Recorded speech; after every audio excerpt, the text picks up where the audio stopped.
So we're going to talk about cancer prevention.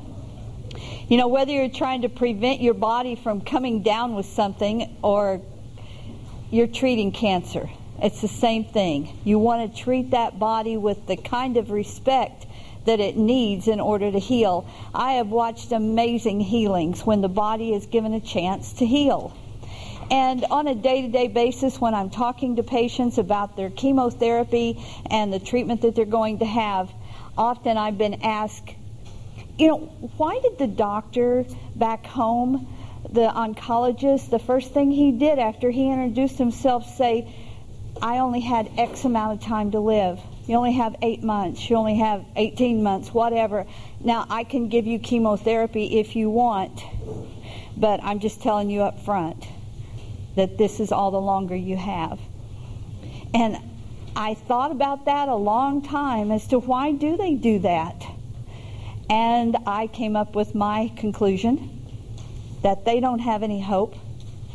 The way they treat the body, the way they take the whole healing powers that the body has within it, not to any account, just the chemo, that's all that matters, or some other aggressive action on the body, which is good. But if that's all you're going to do, then they haven't seen the kind of results that they can see if you really work with the body. So they don't have the hope to give the patient.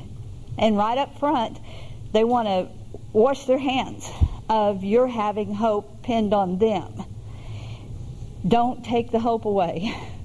That's the last thing you ever want to take away, because without hope, the body just starts shriveling up. And that's the Bible says that about hope and the fountain that it builds within the body. So to prevent getting the cancer or to treat the body when you've got the cancer is the same thing. You're going to want to fight with all of the resources the body has.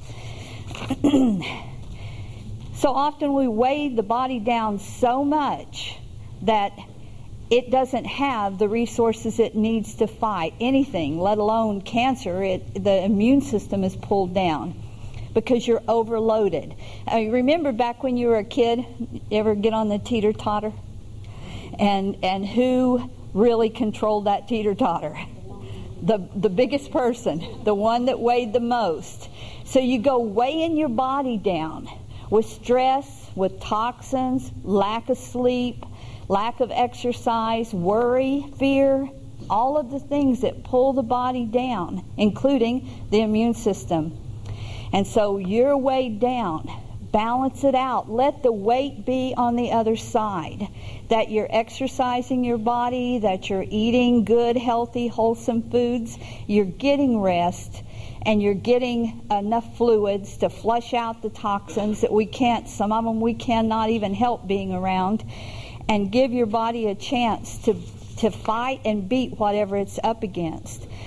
Because the body wants to heal. The body is made to heal if we'll give it that balance that it needs. The immune system is amazing. The lymph system and the immune system and how it fights the things that come in our body to get rid of it. It recognizes this is foreign.